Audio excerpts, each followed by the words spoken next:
இயேசு இரட்சகரை பற்றி சொல்வதில் நான் மிகுந்த மகிழ்ச்சி அடைகின்றேன்.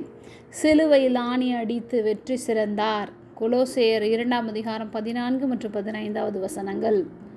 நமக்கு எதிரிடையாகவும் கட்டளைகளால் நமக்கு விரோதமாகவும் இருந்த கையெழுத்தை குலைத்து அதை நடுவிலிராதபடிக்கு எடுத்து சிலுவையின் மேல் ஆணி அடித்து துரைத்தனங்களையும் அதிகாரங்களையும் முறிந்து கொண்டு வெளியரங்கமான கோலமாக்கி அவைகளின் மேல் சிலுவையில் வெற்றி சிறந்தார்.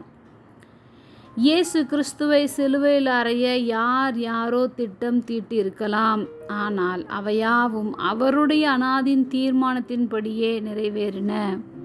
நமக்கு வரவேண்டிய தண்டனைகள், ஆக்கினை தீர்ப்புகள் யாவையும் நம்மை விட்டு விலக்கும்படியாக சிலுவையில் இயேசு கிறிஸ்து அறையப்பட்டார். சிலுவையில் அறையும் போது அவருக்கு சூட்டின முள் முடியே அவருக்கு மகிமையான கிரீடமாக மாறினது.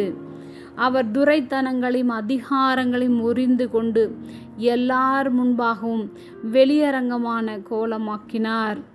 சாத்தானுடைய ராஜ்யம் அன்று முதல் பெரிய தோல்வியை கண்டது.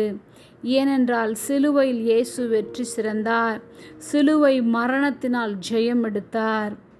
ஒரு தவறான பதில் எழுதப்பட்ட விடைத்தாளை திருத்தும் ஆசிரியர் அதை முழுவதுமாக அடித்து விடுவது போல நம்மீது எழுதப்பட்ட நம்முடைய தவறுகள் யாவற்றையும் நமது பரம ஆசிரியராகிய இயேசு கிறிஸ்து சிலுவையில் முழுவதுமாக அடித்து விட்டார்.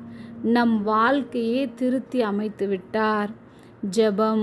அன்பின் பரம தகப்பனே, எப்பொழுதும் எங்களோடு கூட இருக்கிறவரே, நீர் எங்களுக்காக சிலுவையில் எல்லாவற்றையும் ஆணி அடித்து வெற்றி சிறந்தமைக்காக நன்றி செலுத்துகிறோம்.